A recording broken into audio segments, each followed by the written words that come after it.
Sim, em paralelo a tudo isso, existe uma outra crise na Rússia.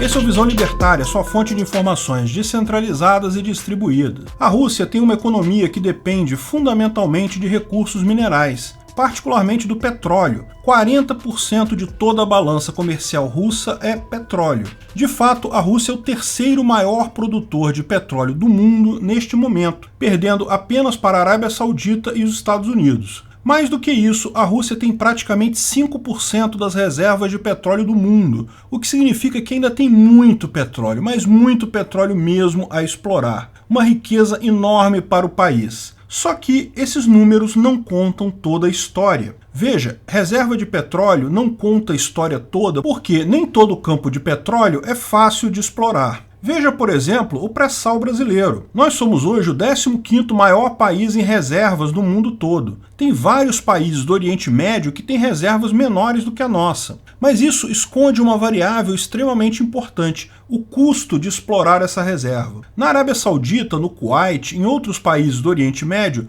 o petróleo basicamente escoa na terra. Há de fato locais em que jorrava de rocha, como um córrego d'água. Outras vezes são poços que dá para cavar com máquinas rudimentares. É muito barato produzir petróleo no Oriente Médio. No pré-sal brasileiro, a história é totalmente outra. Existem reservas enormes, é verdade, mas estão debaixo de 8 quilômetros de coluna d'água, não sei mais quantas centenas de quilômetros de rocha, uma perfuração extremamente cara. O petróleo está lá, mas não é tão molinho assim chegar até ele. Há quem diga que com o petróleo abaixo de $70 o barril, o pré-sal brasileiro sequer é economicamente viável. Lógico, melhor ter a reserva do que não ter, mas isso não quer dizer que um país ter a reserva consegue explorar ela de forma simples, ou mesmo economicamente viável. O Brasil praticamente não tem petróleo fácil para explorar. Haviam algumas reservas no recôncavo baiano, algumas no litoral próximo ao Rio, mas o grosso das reservas é tudo no pré-sal, muito caro para explorar. Entre os países que tudo é difícil e aqueles em que tudo é fácil no Oriente Médio,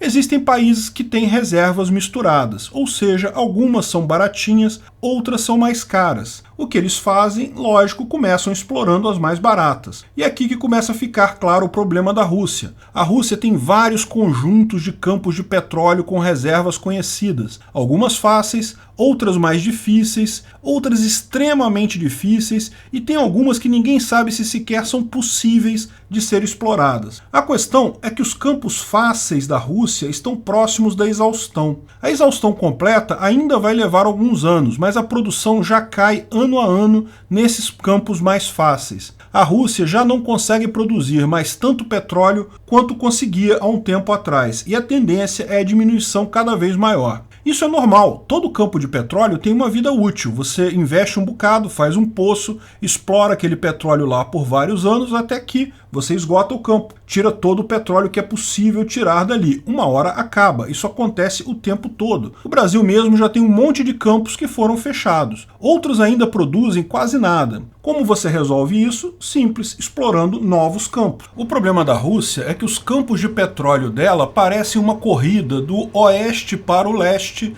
e depois para o norte. Na época da União Soviética, os principais campos de petróleo eram no Cáucaso, fáceis de explorar e próximos à Europa. Com o tempo vieram os campos nos Urais e depois os campos no oeste da Sibéria. Por final, vão restar os campos no Ártico. Mas mesmo nesses campos, a Rússia vai seguindo, explorando primeiro os campos mais ao sul e só depois os mais ao norte. O problema todo é que hoje em dia 60% do petróleo e gás produzido pela Rússia já estão no Círculo Polar Ártico. Todos os blocos mais ao sul já foram explorados. A cada grau de latitude mais a norte, o petróleo fica mais difícil de produzir, porque o frio é extremo, exige-se aço especial, componentes próprios, cuidados particulares para aguentar o frio congelante da região. Hoje, mais de 80% das reservas russas que ainda não foram exploradas ficam não apenas no Círculo Ártico, como também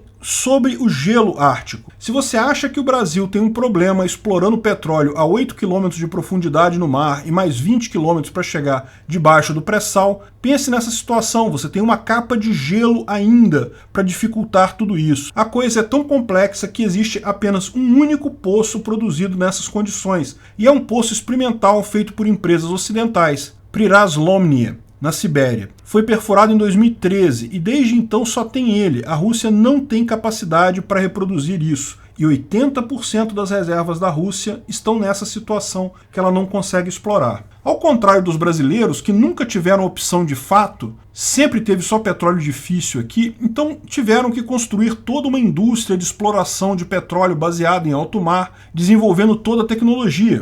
Hoje, inclusive, exportamos essa tecnologia para outros países. Pode-se criticar a Petrobras por um monte de coisa, mas a empresa sempre investiu em desenvolvimento e, de fato, criou muito da tecnologia que se usa hoje para explorar o pré-sal e poços equivalentes no resto do mundo. Lá, a indústria russa nunca precisou desenvolver tecnologia porque haviam muitas reservas fáceis em regiões relativamente tranquilas de explorar. Só que as reservas fáceis estão acabando. A cada ano que passa, manter a produção russa está mais difícil, porque requer mais tecnologia. Pior, com as múltiplas sanções, acabou o apoio de empresas ocidentais para explorar os blocos e poços de petróleo mais complicados. Isso vai acentuar a diminuição da produção. Veja, as sanções de 2014, derivadas da invasão da Crimeia, já prejudicaram muito a Rússia, atrasando a tecnologia de desenvolvimento de poços em muitos anos. Esse é um dos motivos pelos quais a produção vem caindo agora.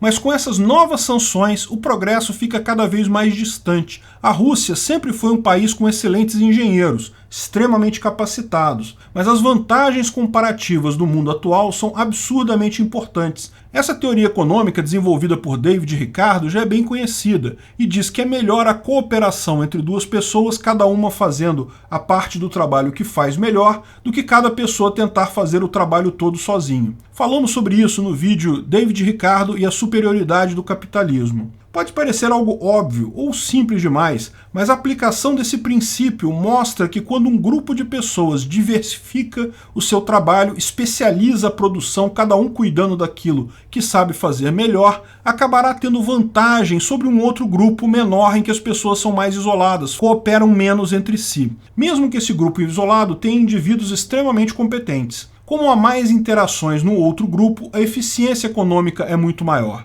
Mesmo que, por hipótese, a Rússia decida fechar a sua economia, manter a sua guerra na Ucrânia, o fato de ficar isolada ou tendo relações com poucos países outros fará com que sua economia fique sempre aquém do resto do mundo, onde há uma interação muito maior. Ela não poderá usar ferramentas, maquinários desenvolvidos na Alemanha, não poderá usar software e chips desenhados nos Estados Unidos e produzidos em Taiwan, não poderá usar tecnologia de exploração do fracking desenvolvidas nos Estados Unidos e Canadá. Lógico, ela pode se esforçar, pode chegar a todas essas tecnologias no futuro, mas o custo para isso e o tempo que isso vai levar será enorme. Além disso, a guerra, as sanções e os problemas políticos russos, tais como a censura e perseguição dos opositores de Putin, está gerando uma fuga de cérebros da Rússia. Veja, neste momento, muita gente na Rússia quer sair de lá, porque sabe que independente da Rússia conquistar ou não a Ucrânia, a economia ficará em frangalhos por anos. Então, melhor simplesmente sair.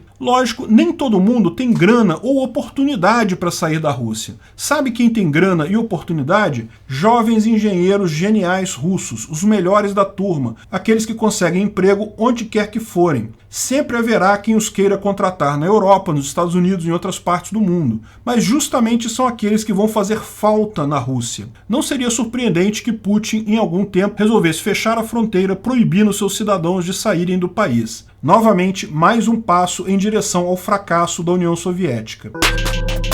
Obrigado pela audiência. Esse vídeo foi um oferecimento de armataweb.com, cloud e serviços de data center. 100% de compromisso com a satisfação e privacidade dos clientes. Aceitamos Bitcoin. Veja o link na descrição do vídeo. Se você gostou desse vídeo, clique no like e compartilhe ele em suas redes sociais. Se inscreva no canal para nos ajudar, clicando no botão vermelho abaixo. Se quiser ser avisado de novos vídeos, clique no sininho ao lado. Se você quiser comprar camisas e outros itens do Visão Libertária, veja nossos itens no site Pimenta no Café, pimentanocafé.com.br/Visão Libertária, tudo junto sem acento, ou clique no link da descrição.